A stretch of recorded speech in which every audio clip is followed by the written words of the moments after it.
Welcome to another edition of anglos.co.il. Today in the studio we have Dr. Kalus. Dr. Kalus is a plastic surgeon. Dr. Kalus, thank you for being here today. My pleasure. Thank you, Warren. Thank you for coming in. We've had a brief discussion, and I've seen your background and your history. It's very, very impressive. Thank you. Maybe to start off with, you can introduce yourself and tell us a little bit about your background, your history, your experience as a plastic surgeon. Sure. Well, I was born in Israel, and my native tongue is Hebrew, but I moved to the States as a young child, and all of my education and training as a plastic surgeon occurred in the United States and in Paris, France. I'll get into that in a minute. But I have a lifelong connection to Israel because as a child, I commuted with my family back and forth because my father's work brought him here. Right. And so even though our base became New York instead of Tel Aviv, the relationship to Israel never really ended. And from a medical standpoint, despite all my training in the United States, I came back frequently. And in fact, after extensive training in aesthetic surgery, pediatric plastic surgery, overall general surgery followed by plastic surgery, I felt that I had a significant contribution to make here, where I always felt was truly home. And I made Aliyah in 1996, at the time when the Oslo Accords were in full steam, and shortly after my preparations began, Prime Minister Rabin was assassinated, and we all know what happened after that politically. But nevertheless, I was here, and I arrived into a role as one that was invited to develop and direct the unit of pediatric plastic surgery at Schneider Children's Hospital in Petah Tikva, which I established. But it was a tough year, and I, for personal reasons, decided to go back to the States, where I've been in practice for 25 years, private practice, all aspects of breast surgery, aesthetic surgery, reconstructive surgery. And 3 years ago, came back to Israel again, this time with my wife and twin sons, and here to stay. I have an ongoing practice in the States, which I commute to periodically, because thankfully I have a lot of patients that are still asking for me to help out. Right. But now I'm senior staff at Tel Shomer, doing mostly breast reconstruction, following mastectomy for breast cancer, which is certainly one of my areas of expertise. And privately, I also see breast patients and aesthetic patients and patients who have facial skin cancers and things like that. Great. So that was actually my next question, was to say to you, with your history and coming back to Israel, what is it exactly that you're doing now? I work through a little triangle between my home, Tel Shomer, and my private office in Ramat HaChayal, across from Asuta. It's a very convenient commuting triangle. Great. So based on what you said, you seem to have quite a broad amount of experience and training in the field of plastic surgery.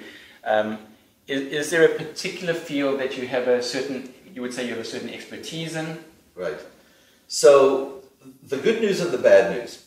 The good news is I have an expertise in a wide variety. In Israel, the cultural concept is you're a rhinoplasty specialist, you're a breast specialist, you're a pediatric specialist, you're a skin cancer specialist. Right. And you tend to get pegged into those little niches. I don't want to be pigeonholed, but in actual fact, the way my practice has unfolded over the last 20 years, there's no question that if you ask me what part of the body I'm operating on the most frequently, it's the breast. Both reconstructive and aesthetic. Gotcha. Reconstructive surgery, for example, there are many ways to treat breast cancer. But the two basic ways to treat breast cancer are either a mastectomy and reconstruction. Thankfully, most women who unfortunately require a mastectomy are fortunate enough to be able to have a reconstruction under one anesthetic at the same time. Okay. That's today. Okay, that's interesting. The other big category of breast cancer treatment is lumpectomy, Okay. which means just taking out the tumor, Right. but preserving the breast. Gotcha. But that almost requires additional radiation therapy. Okay. And radiation therapy is good in that it treats the cancer, Right. but it's sometimes not so good because it can cause distortion and changes in the breast shape that can be difficult to treat. So those areas are my area of specialty, not only breast reconstruction and post-radiation breast reconstruction, but also aesthetic breast surgery. Women who complain of very large, heavy breasts that get in the way, their bra straps dig into their shoulders, they find it difficult to be active in sports and exercise, they benefit unbelievably from breast reduction surgery. The woman who has nursed 1 or 2 or 3 children and was once very happy with her breasts, but now they're very saggy and droopy and maybe they've lost a lot of volume, that woman might require a breast lift, or she might require a breast lift with an augmentation. Right. So all of those things are what I do today, and that's probably what I do mostly. The other category of what I do, because of my pediatric training, I have a broad experience in treating children. And what do we do for plastic surgery for children? Well, we think of plastic surgery as facelifts and rhinoplasties. Right. We don't do those on children. Right. On children, we fix prominent ears. Yes. We remove large moles Yes. that may be on the trunk, but they also might be on the face. Yes. And they're called congenital, meaning from birth, nevi, which is the medical term for a pigmented lesion or a mole. And sometimes they're very challenging because it can be so big that you have to do some complex reconstruction, like a skin graft or move tissue around. Yeah. So we're obviously happy to have you back in the country. Thank you. It's great to have you back and your expertise. I think what's important, seeing any kind of doctor for any kind of procedure can be a complicated process. Maybe we can go through some of the benefits for the English speakers out there about why it could be so beneficial and so important to see a doctor who you can relate to in your home language, to speak English with, and really get the message across and understand exactly what everything entails. Maybe you can talk to that a little bit. Or the Anglo community, their Hebrew is quite strong, and some not so strong. Correct. But the average Anglo patient, sometimes, especially when you're talking about sensitive subjects that are perhaps very personal, very intimate, sometimes expressing one's wishes in your native tongue can be very reassuring, particularly if it's falling on the ears of someone who really understands and speaks your language. So I find that to be the case. Right. At the same time, you alluded to the fact that the healthcare system in Israel can be challenging. Right. You all heard about the controversy in the United States about how Obamacare came about, and the idea of socialized medicine, which most Israelis embrace. Yes. Because the cultural understanding here is that healthcare is basically free. I'm covered, cradle to grave. But then you dig a little deeper and you understand that if you have a little mole that you want removed and you go to one of the public hospitals, you might be able to get it done in the next month or 2 or 3. Right. But it might also take 3 years to get on the surgical schedule. Gotcha. And I know how frustrating that can be for patients. But I explain every single day when I see patients in the clinic in Tel HaShomer that their understanding of the prioritization of how quickly you get on the schedule has to be the following. Number 1, trauma. Yes. You've been in a car accident and you're bleeding. That's number 1. Right. Number 2, cancer. We don't want people walking around with cancer for very long. It needs to be treated. Sure. And then 3 is, there's something in between those 2. There can be infections that need to be treated that's not life-threatening, but it needs to be done relatively urgently. Okay.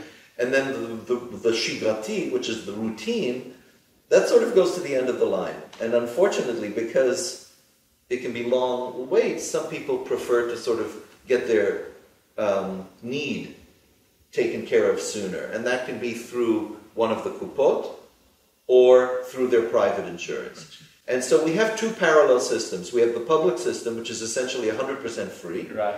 And then we have the private system that even that has a couple of different tiers. The Kupot are a little faster, and totally private is yet fastest. Yes. And so, depending on patients' means and how discriminating they want to be about who's operating on them, because, for example, at the public hospital, there's less choice. Right. In the Kupot, there's less choice. Hopefully, you'll get a good doctor. I'm sure you would. But it still might be a doctor perhaps with less experience, sooner completed their training, etc., etc.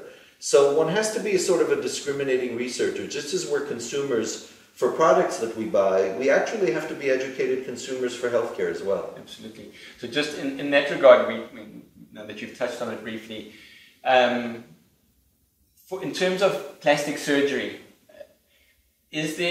are there things that, let's say it's some kind of elective plastic surgery, are there things that you cannot get done through the Kupot that you can only get done privately, or will the Kupot eventually cover me for even elective things that, like you mentioned, somebody who just wants to look a little bit younger, a little bit less tired, things like that, where it's completely elective and not really a medical emergency, so to speak. Will that be covered?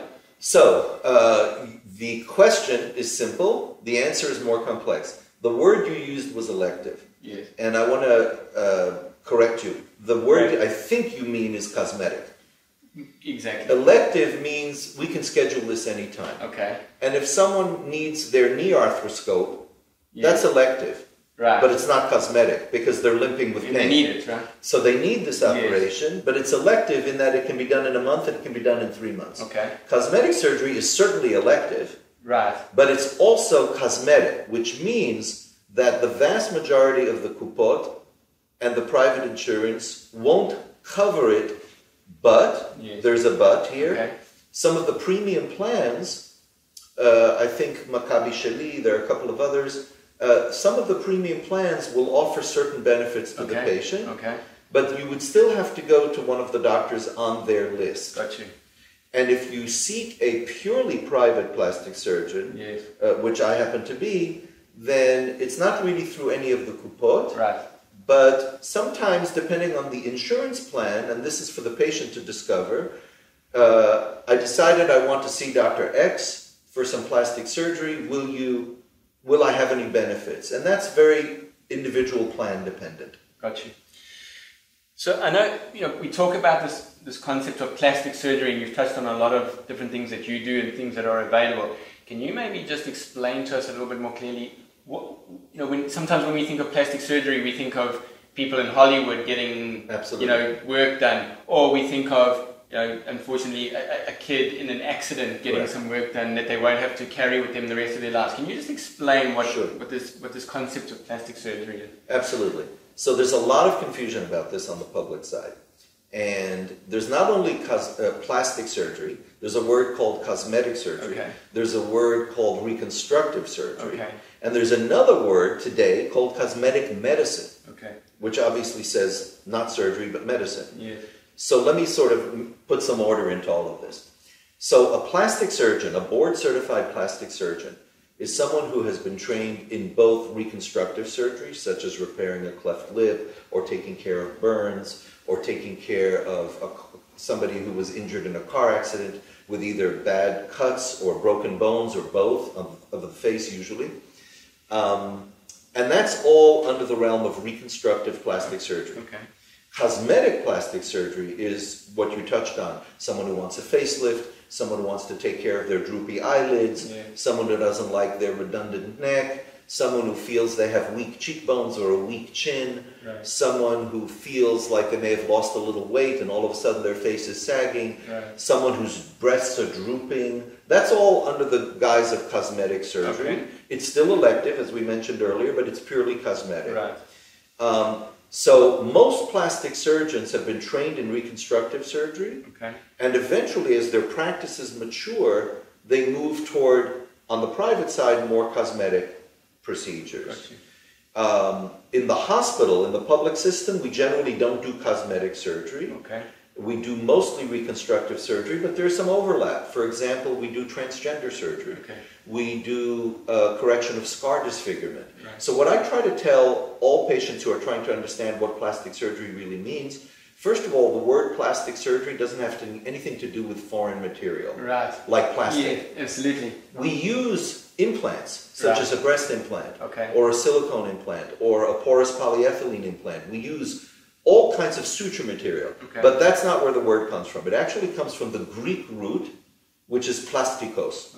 Plastikos means to change form and shape. Gotcha. That's fascinating. Yeah, and the material plastic got its term because there's plasticity.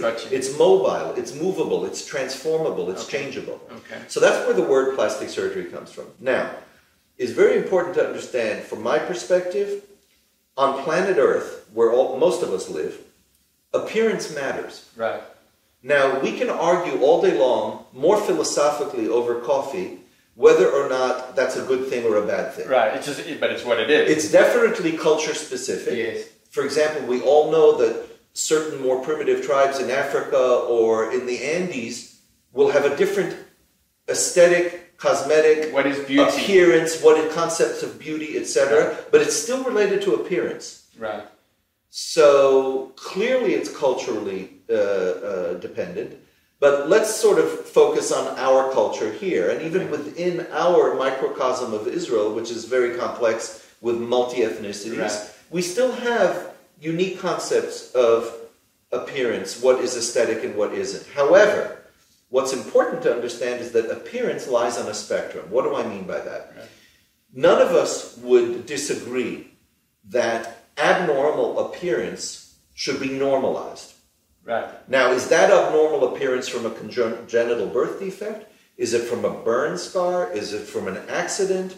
Why is this person looking abnormal? Yes. So we want to get to the spectrum of normal. Right. Now, within that bell-shaped spectrum of normal, some of us are fortunate enough to be very good looking, and some of us are less fortunate to be less good looking. Most of us are somewhere in the middle. Right. Most of us look darn okay, but we want to make a little improvement. Right. The nose is a little big, we want to take the hump down. Yes. We're a little heavy set on the neck, we want to thin it out. Gotcha. We've got a few extra wrinkles, we want to tighten them. But all of that is within the context of a bell-shaped curve that most of us look okay. Yes. The people we help are all across that spectrum. Okay. From the horrible post-accident or post-injury deformity, Sure. all the way to the fashion model, who's making a living as a fashion model, but wants the little bump on her nose shaved down. Yep. And everybody in between.